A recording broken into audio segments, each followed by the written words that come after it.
उसके तो है ये जो ना तो प्रिय विद्यार्थियों, आपके पाठ्यक्रम में जो निर्धारित है हितोपदेश हमने पूरा कर लिया और आज हम करेंगे भर्तृहरि द्वारा रचित नीति शतक के प्रथम 50 श्लोक हैं, उनका अध्ययन प्रारंभ करते हैं। भर्तृहरि जी एक कवि ही नहीं, एक राजा भी थे जिन्होंने 3 शतक लिखे, श्रृंगार शतक, वैराग्य शतक और नीति शतक। तो जीवन में नीतिपरक बातों को लेकर के विभिन्न प्रकार के शास्त्रीय बातों को लेकर के कि जीवन में किस प्रकार के आदर्शों का हम अनुकरण करें, ऐसा इन श्लोकों में आप पढ़ोगे। बहुत ही महत्वपूर्ण बातें। और कोई भी कवि जब अपनी रचना को प्रारंभ करता है तो मंगलाचरण के रूप में प्रथम श्लोक लिखता है, किसी भी एक देवता से संबंधित। मंगलाचरण का अर्थ शुभ मंगल की कामना। जब कोई भी व्यक्ति केवल कवि मात्र नहीं, चाहे वो हल चलाने वाला किसान हो, व्यापार करने वाला व्यापारी हो, उद्योगी हो, सभी प्रातः अपने कार्य पर जाने से पहले पूरा परमात्मा का स्मरण करते हैं। तो ऐसा ही यहाँ पर भी नीति शतक को प्रारंभ करने से पूर्व पहले श्लोक में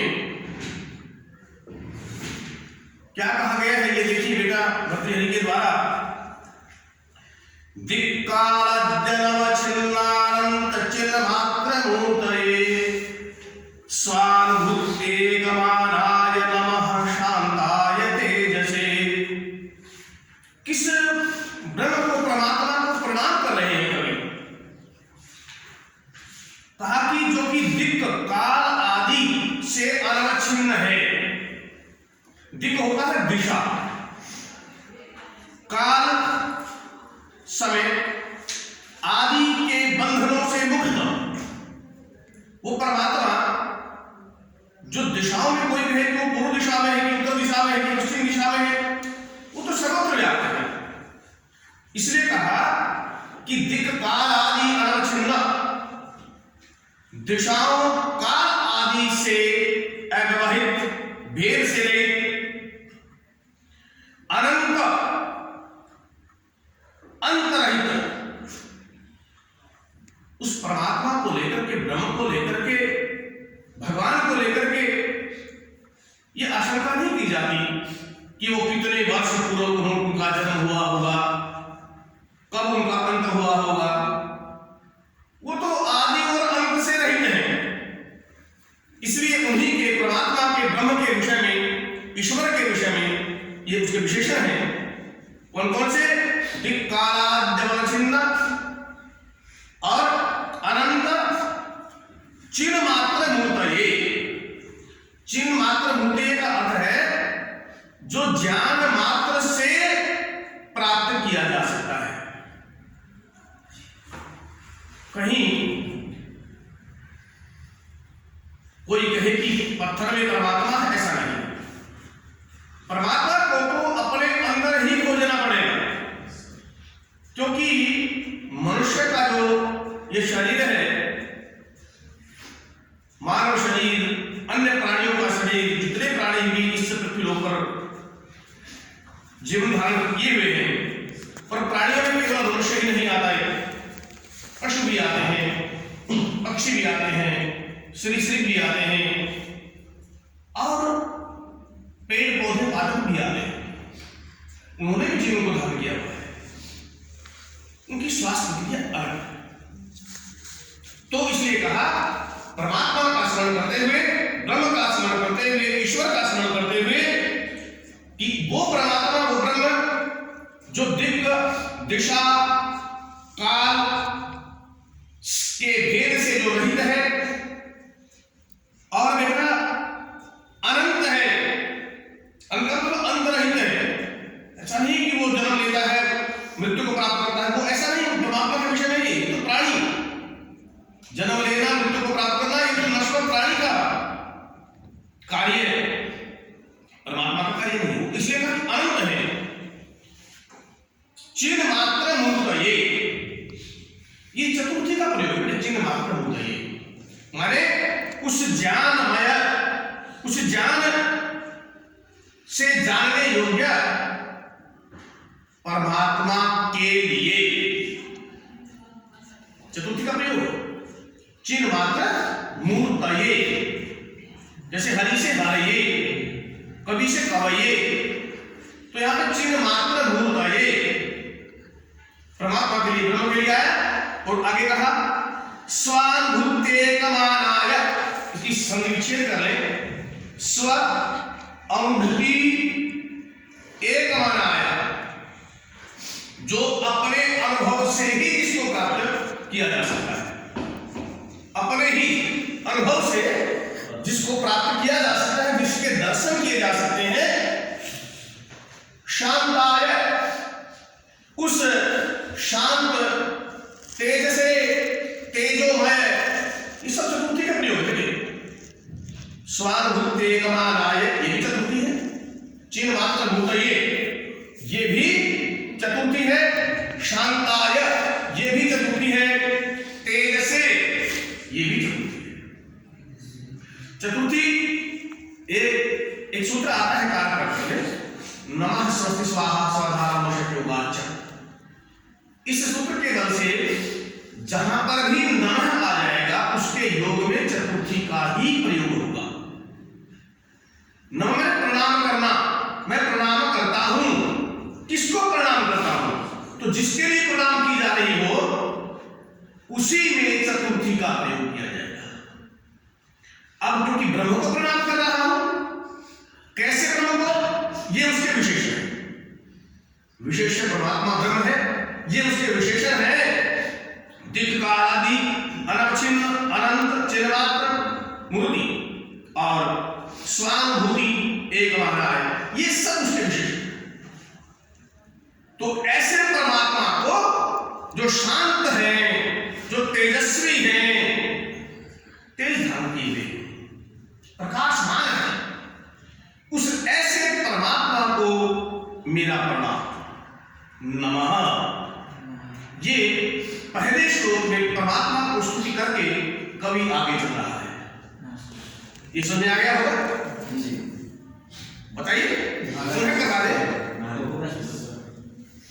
एक बार क्यों से देख लीजिए, कोई बात नहीं। दिक्काल ज्ञान चिन्ह, दिशा काल आदि के भेद से जो रहित है, कौन है? परमात्मा। और क्या है? अनंत है मेरा, माने अंत रहित है। वो समाप्त नहीं होगा कि जन्म लिया तो समाप्त हो गया, मृत्यु प्राप्त, ऐसा नहीं। वो अनंत है। चिन्ह मात्र मूर्ति है। वो चिन्ह मात्र मूर्ति का मतलब है जो ज्ञानमय स्वरूप वाले हैं। ऐसे परमात्मा के लिए और स्वानुभूति एकमानाय, और जो अपने अनुभवों से ही जानने योग्य है। स्वानुभूति मतलब अपने अनुभव से, ठीक है। स्वानुभूति एकमानाय, एकमात्र अपने अनुभव से ही जिसको जाना जा सकता है, ऐसे उस शांत, उस तेजस्वी, उस प्रकाशमान परमात्मा को मेरा नमस्कार है। इसके पश्चात अग्रिम श्लोक में क्या कहते हैं? दूसरा जो श्लोक, बोधारो मत्सरग्रस्तः परभवः समयदूषितः अबोधोपहताश्चल्ये जीर्णमंगे सुभाषितम्। अब अपनी जो कवि है, अपने मन की व्यथा बता रहे हैं, अपने मन की पीड़ा बता रहे हैं। क्या पीड़ा है मन में?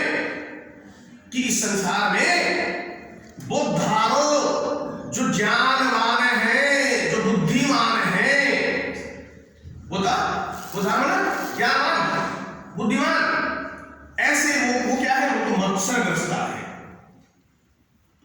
मत्सरग्रस्ता का मतलब है ईर्ष्या से डूबे हुए। वो एक दूसरे से ईर्ष्या करते हैं, वो एक दूसरे से जलते हैं। जो बुद्धिमान है, जो ज्ञानवान है, और जो राजा है परभवः, जो राजा लोग हैं वो समय दूषिता, वो क्या है, वो अहंकारी हो गए हैं, घमंडी हो गए हैं। जो राजा लोग हैं, जो बलवान हैं, शक्तिशाली हैं, वो क्या है, वो बेटे समय दूषिता। वो किससे दूषित है, घमंड के चूर में चूर रहे, घमंड से व्याप्त है, अहंकारी हो गए हैं। और बुद्धारो मत्सरग्रस्ता, बुद्धारो माने ज्ञानवान या बुद्धिमान विद्वान, वो अपने आपस में क्या करते हैं, ईर्ष्या करते हैं, है बेटा।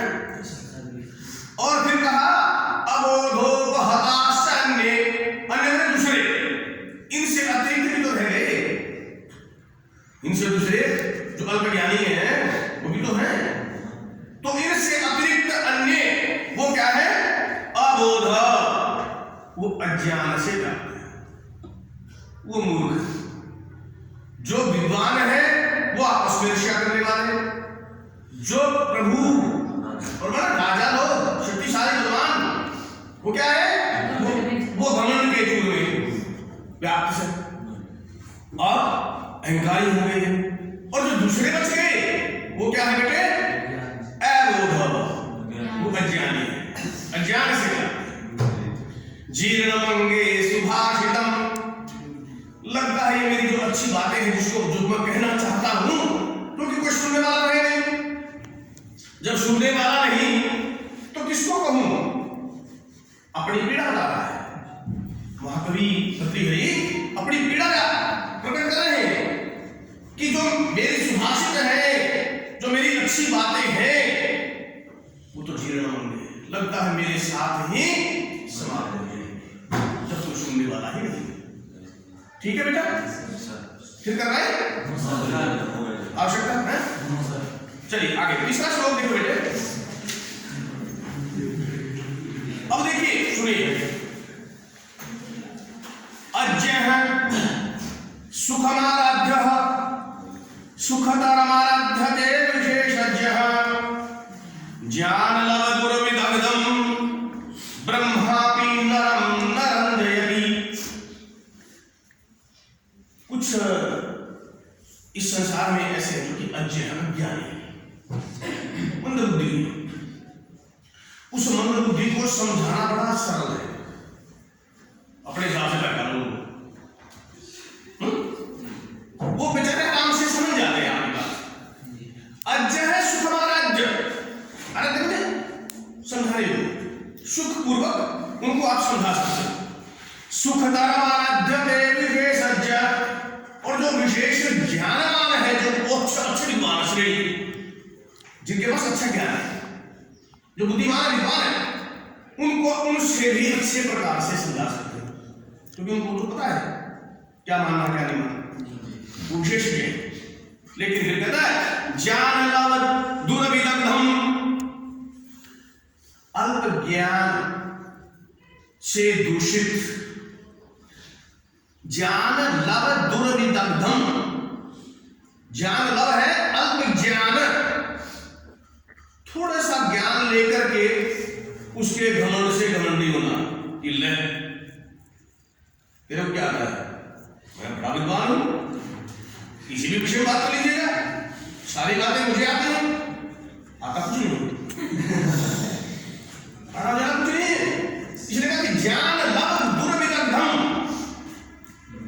वैसे ही ज्ञान के बोझ में दबे हुए, फिर क्या बात है, मेरे पास इतना सारा भंडार है ज्ञान, तो अल्प ज्ञानी ज्ञान लव दुर्विदग्धम, घमंड से, अल्प ज्ञान के कारण घमंड से जो भर गए हैं, ऐसे नरम, ऐसे मनुष्य को, ऐसे मनुष्य को तो कहता है ब्रह्मापि नरञ्जयति, उसको तो ब्रह्मा भी नहीं समझा सकता, उसका मनोरंजन नहीं किया जा सकता। ये बात इस श्लोक में कही कि भाई भर्तृहरि ने क्या कही बेटा। और इसमें आर्या छंद है, पिछले वाले में अनुष्टुप छंद था, छंद की जहां तक हम बात करें अनुष्टुप छंद में क्या होता है, अनुष्टुप छंद का लक्षण क्या है आपने पढ़ा होगा ना। श्लोके षष्ठम गुरुर्जेयम सर्वत्र लघु पंचमम द्विचतुष्पादयोर ह्रस्वं सप्तम दीर्घम अन्ययोः। श्लोक में षष्ठम गुरुर्जेयम, जो छठी मात्रा है वो बड़ी होगी, गुरु। श्लोके षष्ठम गुरुर्जेयम सर्वत्र लघु पंचमम, और जो पांचवी होगी वो सदा छोटी होगी, लघु। द्विचतुष्पादयोर ह्रस्वं सप्तमम अन्ययोः, ऐसा दूसरे और चौथे में जो सातवां होगा वो क्या होगा, वो छोटा होगा, पहले और तीसरे में बड़ा होगा, गुरु। और 8 मात्राएं होती है, ये अनुष्टुप का लक्षण, ठीक है बेटे। लक्षण पर भी लक्षण घटित होना चाहिए, वो शुद्ध लक्षण माना जाता है। इस श्लोक को लेकर के श्लोक षष्ठम गुरुर्जेयम वाले को उसमें देखो क्या इसके लिए 2-3 नियम बताए हैं 5वें 6वें 7वें के, क्या इस पर स्वयं लागू होते हैं, ये भी आपने चंद प्रकरण आए बताइए। तो इसमें आर्य है, हाँ, तो अज्ञः सुखमाराध्य सुखतरमाराध्यते विशेषज्ञः।